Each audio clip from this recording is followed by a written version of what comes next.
Hola, hola, hola. Bienvenidos a la segunda parte de este nuevo cuento aquí en Cuentos para mi hermana en Navlogs. No voy a decir qué hora es tarde, nada más.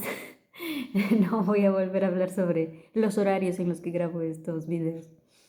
En fin, eh, nada, creo que eso es todo de la introducción. Vamos a continuar con la segunda parte del cuento.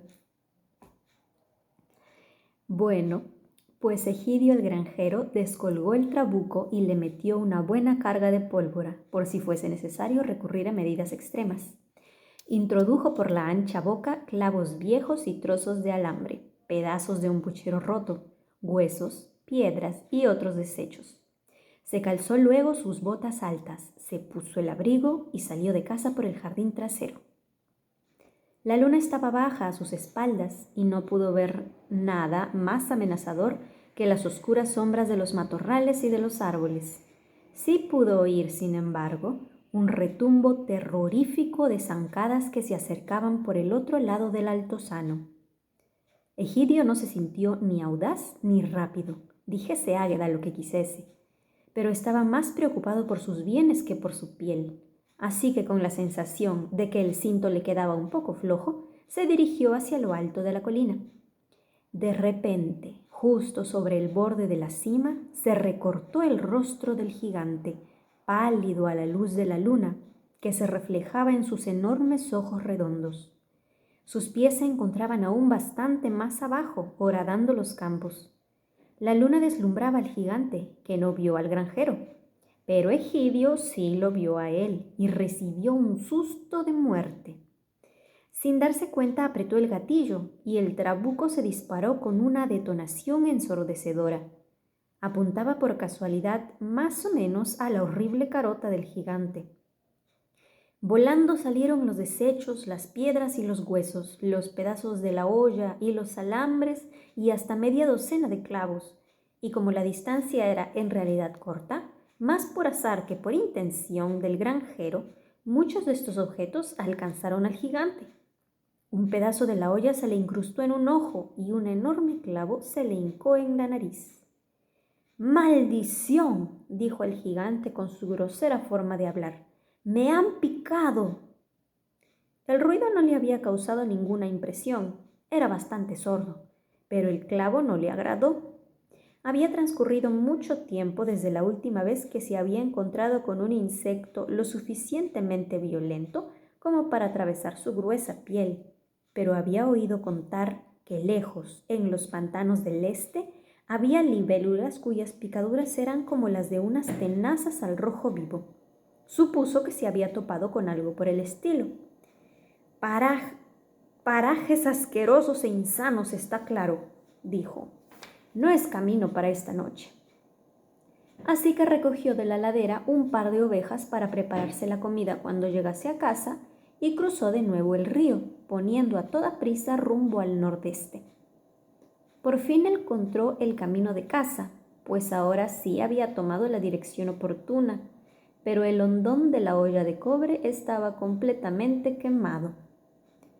Por lo que se refiere a Egidio el granjero, cuando el trabuco se disparó, el retroceso lo derribó de espaldas, y allí se quedó mirando las estrellas y preguntándose si los pies del gigante lo alcanzarían cuando pasase a su lado. Pero no ocurrió nada, y el ruido de las pisadas se perdió en la distancia.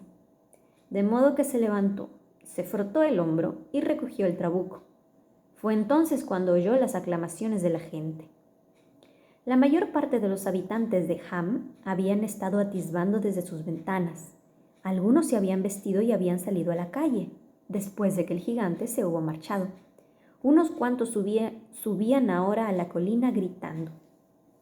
Los aldeanos habían oído el horrible estruendo de los pies del gigante y la mayoría se había metido enseguida bajo las sábanas, algunos incluso bajo la cama. Garm se sentía al mismo tiempo orgulloso y asustado de su amo. Le resultaba espléndido y terrible cuando se enfadaba. Y claro, suponía que cualquier gigante pensaría lo mismo. De forma que cuando vio a Egidio salir armado con el trabuco, indicio por lo general de su enorme ira, se precipitó hacia el pueblo ladrando y gritando: «¡Salid, salid, salid! ¡Levantaos! Acudid a ver a mi poderoso amo, su valentía y decisión. Va a disparar a un gigante intruso. ¡Salid!». La cima del altozano resultaba visible desde la mayoría de las casas. Cuando la gente y el perro vieron que la faz del gigante asomaba por encima, quedaron sobrecogidos y contuvieron el aliento, y todos menos Garm pensaron que el asunto era demasiado grave para que Egidio pudiera salir airoso. Fue en ese momento cuando se disparó el trabuco y el gigante dio media vuelta a toda prisa y desapareció, y sorprendidos y alegres todos aplaudieron y vitorearon, y Garm casi se quedó ronco de tanto ladrar. «¡Hurra!», gritaban. «Así aprenderá.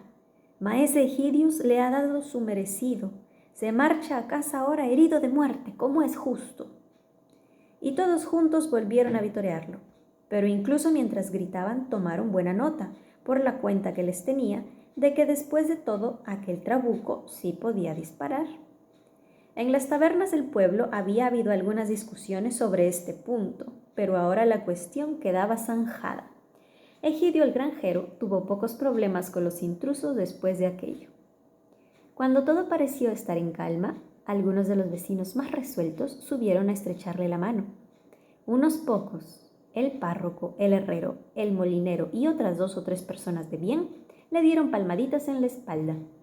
Aquello no le gustó mucho, la tenía muy dolorida, pero se creyó obligado a invitarlos a su casa.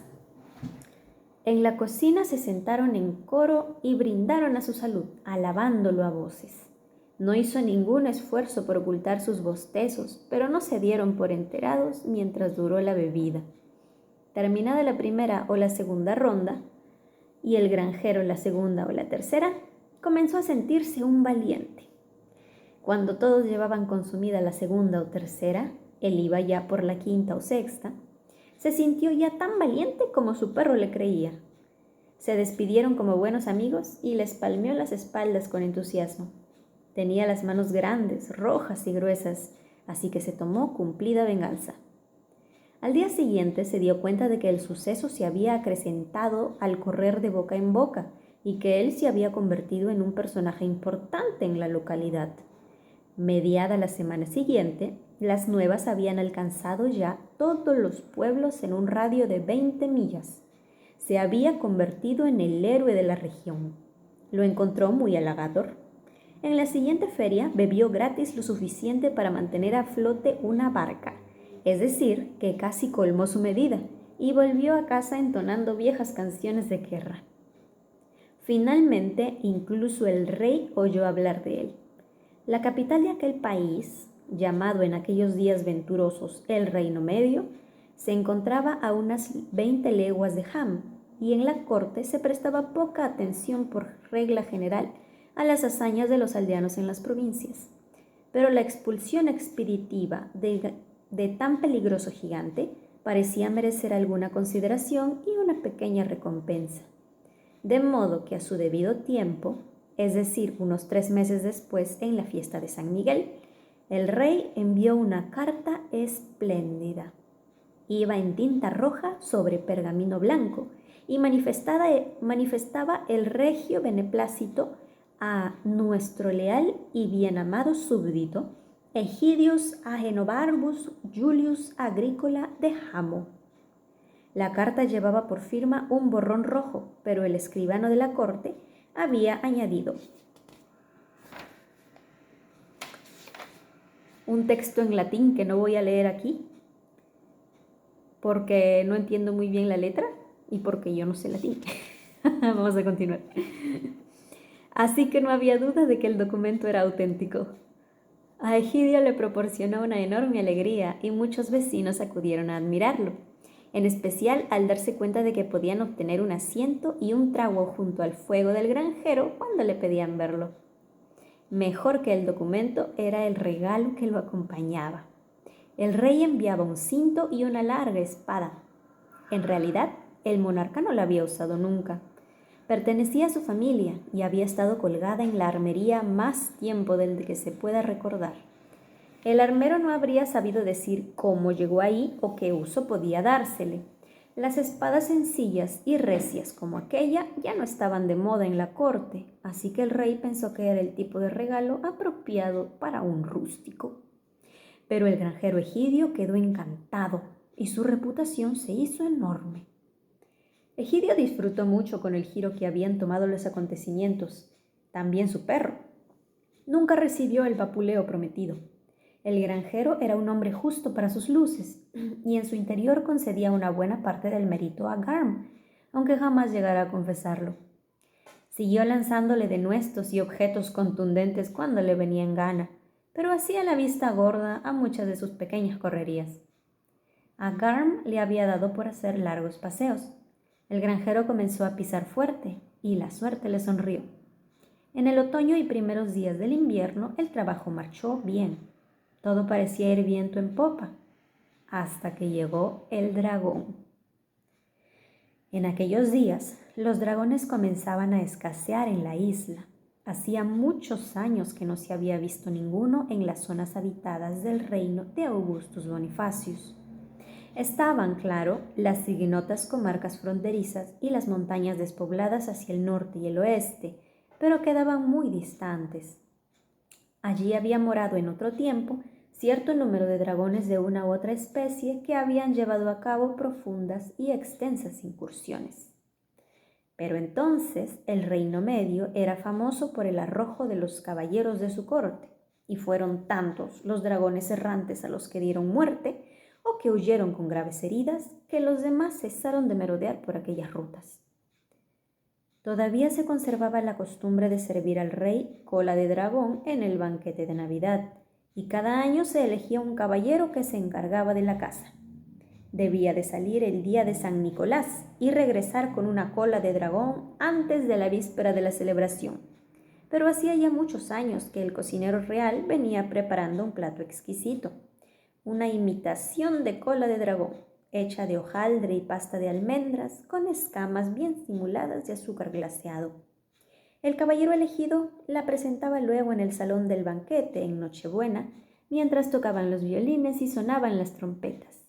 La cola se servía como postre el día de Navidad y todo el mundo comentaba, para complacer al cocinero, que sabía mucho mejor que la auténtica. Así estaban las cosas cuando hizo su aparición un dragón de verdad. Casi toda la culpa era del gigante. Después de la aventura tomó por costumbre recorrer las montañas visitando a sus desperdigados parientes con mayor frecuencia de lo habitual y mucha más de la que ellos apetecían, porque siempre andaba buscándole que le prestasen una olla grande de cobre. Pero lo consiguiese o no, acostumbraba a sentarse y perorar en su cansino y pesado estilo sobre el excelente país que quedaba a cierta distancia hacia el oriente y todas las maravillas del ancho mundo. Se le había metido en la cabeza que era un magnífico y osado explorador. Preciosas tierras, solía decir, totalmente llanas, de suave andadura y llenas de alimentos al alcance de la mano. Ya saben, vacas y ovejas por todas partes, fáciles de ver si uno mira con cuidado. ¿Y cómo es la gente?, le preguntaban. Nunca vi a nadie, decía. No vi ni oí a caballero alguno, muchachos. Lo peor son las picaduras de los insectos junto al río. ¿Y por qué no vuelves y te quedas allí?, le dijeron. Ah, bueno, dicen que no hay nada como el hogar, pero quizá vuelva algún día si me da por ahí. En cualquier caso, ya estuve una vez, que es más de lo que la mayoría puede decir. Y en cuanto a la olla... Y esas tierras tan ricas, se apresuraban a interrumpirlo, esas apetitosas regiones llenas de un ganado que nadie vigila, ¿en dónde están? ¿A qué distancia? Ah, contestaba, allá por el este o sudeste, pero es un largo camino. Y añadía una relación tan exagerada de la distancia que había recorrido, de los bosques, colinas y llanuras que había cruzado, que ninguno de los otros gigantes de menor zancada se decidió nunca a emprender el viaje, a pesar de lo cual las habladurías se siguieron propagando. Al cálido verano sucedió un invierno duro. En la montaña el frío era gélido y escaseaba la comida. Los comentarios aumentaron. Se volvía una y otra vez sobre las ovejas de las tierras llanas y las vacas de los pastos bajos. Los dragones estiraban las orejas. Estaban hambrientos y aquellos rumores resultaron atrayentes. «Así que los caballeros son un mito», decían los dragones más jóvenes y de menor experiencia. «Siempre nos lo pareció». «Al menos deben de haber empezado a escasear», pensaron los más ancianos y sabios de la especie. «Están lejos y son pocos y ya no representan ningún peligro». Uno de los dragones se sintió profundamente interesado. Su nombre era Chrysophylax Dives, pues era de linaje antiguo e imperial y muy rico. Era astuto, inquisitivo, ambicioso y bien armado, aunque no era temerario en exceso. Pero en cualquier caso, no sentía ningún temor de moscas e insectos, cualquiera que fuese su clase o tamaño, y tenía un hambre de muerte. Eso ha sido todo por hoy. Muchas gracias por ver cuentos para mi hermana. Y bueno, hermana, espero que ya te hayas dormido o que te vayas a dormir pronto y que duermas bien. Besitos, los quiero. Que descansen. Yo también ya voy a dormir. Cuídense mucho y ya nos vemos en la tercera parte de Cuentos para mi hermana, aquí en Navablogs. Mañana o pasado mañana tal vez. Pero habrá tercera parte.